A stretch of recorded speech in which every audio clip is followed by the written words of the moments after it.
What's good? What is 8 and welcome back to my YouTube channel. And she's about to show what the girls should have did. If you're new here, girl, what's your name?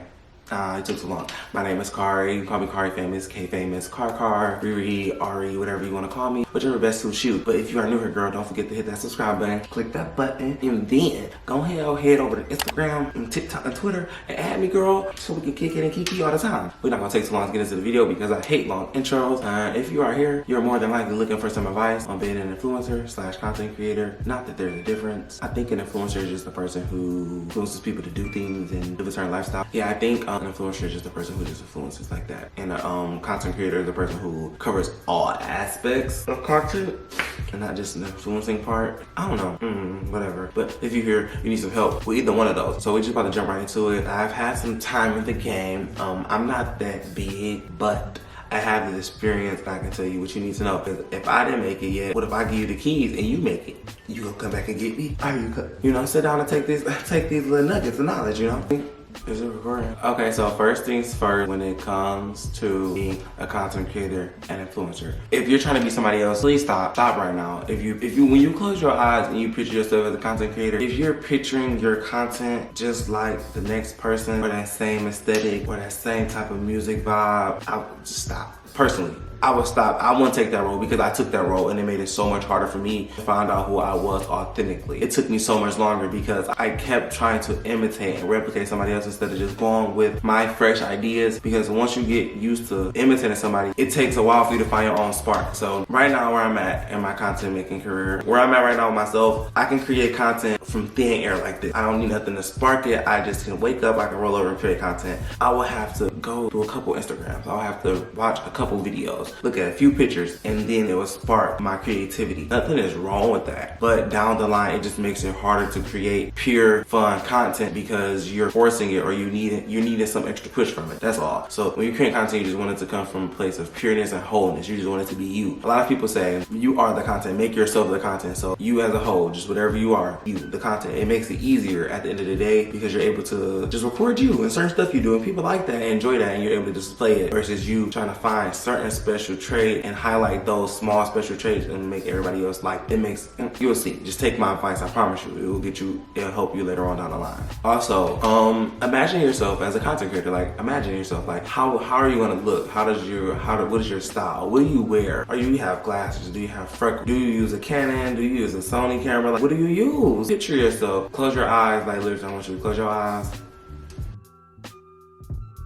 and think, like, okay, I wake up in the morning, I do the look, I set my camera up, I set it up, I'll get back in the bed, I pump fake my video clip so it can look like I just woke up, and then I want to do something where I get a close up of me washing my face, I put on a brown shirt with stripes, all that stuff. You picture it down to a T because you're manifesting it, for one, and two, that's how you're going to be able to bring the true you out more. If you're able to see that image in your head, that means you're one step closer to actually being the content creator that you plan to be. And the next thing I would recommend, finding your niche. I think I'm saying it right, niche, whatever. Your niche is basically the one thing people come to you for. What is something that you can genuinely talk about, that people just commonly come up to you, ask you about, or you just tons of knowledge about, like mass amounts of knowledge about this just one thing that people love. You know, like for example, mine is lifestyle.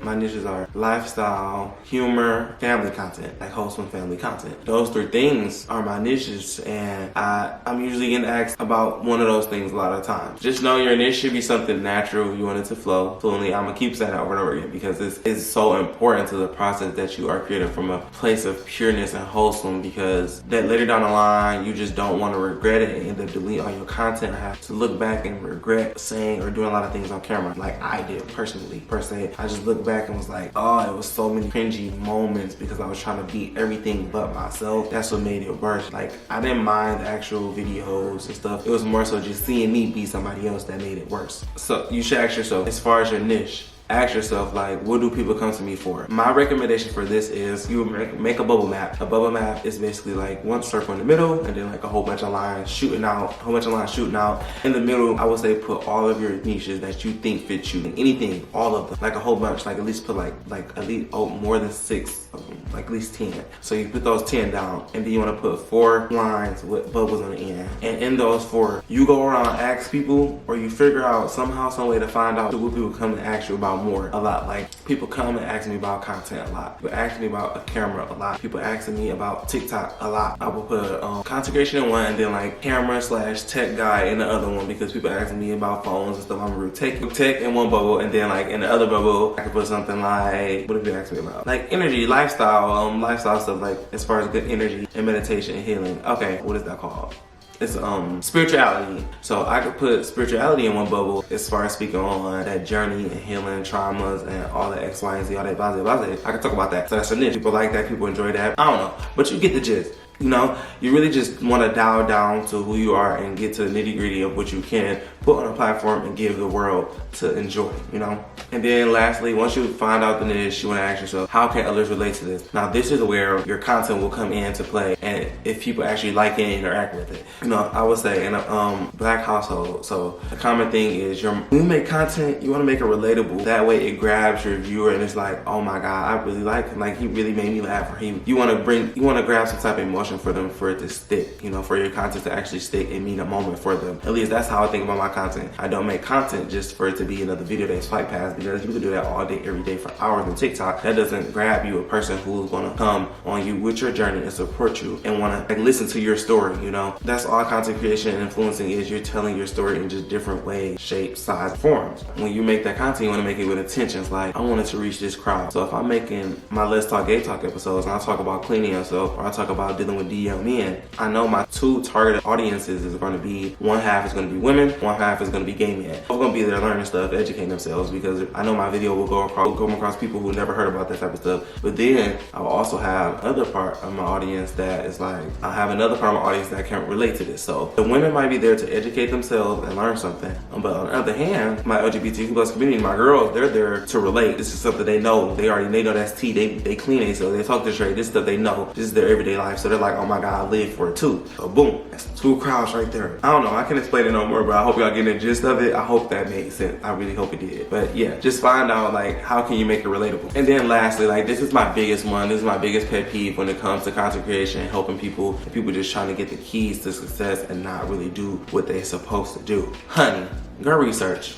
Get out there and research. Stop just looking at these little content creators that post the little help you videos. And guys, it's very rare you're gonna come across somebody who's actually giving you the key. They want you to pay for something. They want you to subscribe to their services. They want you to follow them or something like that. Baby, you gotta get it out the mud. I had to get it out the mud. I was on YouTube countless of hours. YouTube University is where it's at, honey. You could have learned everything from YouTube. I learned how to download Final Cut Pro from YouTube. I learned how to edit Final Cut Pro from YouTube. I learned how to use Photoshop from YouTube. I learned everything, the epitome of it all was from YouTube. I kid you not. If not YouTube, I learned it from like a friend or a different creator, like just picking up little bits and pieces here. This is how content works, like in being an influencer. You never want to copy nobody's style. However, you can pick up little things here and there, and later on down the line, they just plug in. For example, so when I was younger, I didn't have a camera. I didn't know how to work at all. I didn't know how to work Final Cut Pro, none of that. However, I did learn how to work iMovie on my I learned how to work iMovie on my iPhone, and then I learned about green screens a little bit, but I didn't know how they work. But I learned the fundamentals of it. Like, I knew you could replace your background with it, and I knew that you can make it whatever you want. But I couldn't do it for real because I didn't have the tools. But I had learned about it. I watched the videos on it,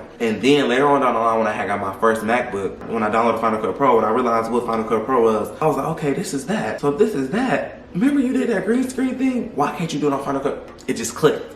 I was like, oh, I can do this and that. Okay, I learned this on this app. Why can't I try to do it on this app and make it bigger and better? So like, you want to sit down when you're researching, you want to learn how to put fonts down a certain way, what colors match with different colors. You want to learn how to make an interesting thumbnails. You want to invest and research those things. I'm not saying read every blog, but actually do your research, pay attention. Look at your favorite content creators and pay attention to how they doing theirs and what videos is getting the most views, you know? Like little stuff here and there, it really matters and makes the difference in a content creator because you're able to tell with their style. even their viewers are able to tell. Like, y'all don't understand. There's people out here who are very, very detailed and will like narrow down on your content and will pay attention to everything. I have friends right now that come up to me and be like, oh, Khari, look, I peeped you move your camera that way, or I peeped you did that edit that make it smooth, that'll make it transition perfectly. Like, a thing with me that I do my edits, they usually go on beat. My camera switches, they always go on beat. It can go on beat by accident. Majority of the times I do it on accident, but it happens all the time. And like, people coming to me like, and I like how you did it on beat, and I don't even be meaning to do on beat. But little stuff like that, they notice. They will notice things that you didn't notice. So you want to be like very, you know, be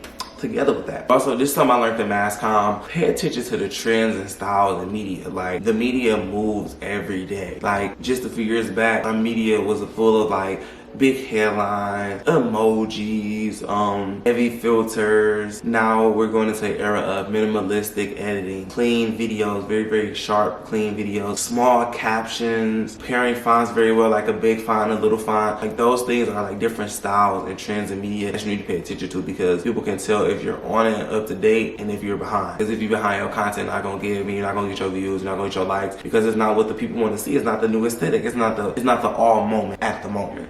Number 4, this is my last one. Go for it. Stop waiting. Stop sitting in preparation for so long. You won't learn until you fail. Period, point blank. I have over 150 YouTube videos up on YouTube. I've been doing YouTube since like 2014, and I still don't have 10,000 subscribers. I'm telling you, keep going, keep doing it.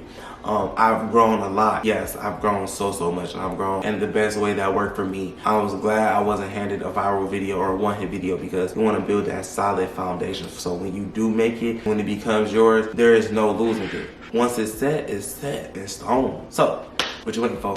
Where that content at? I want to see all your content. And once again, if you don't follow me on my social medias, everything should pop up on the screen. Please do. We can connect. I can help you. I may not give you every answer, but I can give you a video link. I can tell you to buy this camera, buy these lights. Don't invest in this. I can help you with that type of stuff.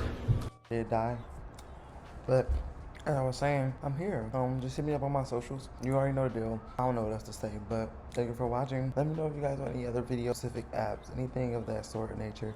Just let me know in the comments, DM me, whatever it is, let me know. That's it, that's all, and I'll catch you guys on the flip side.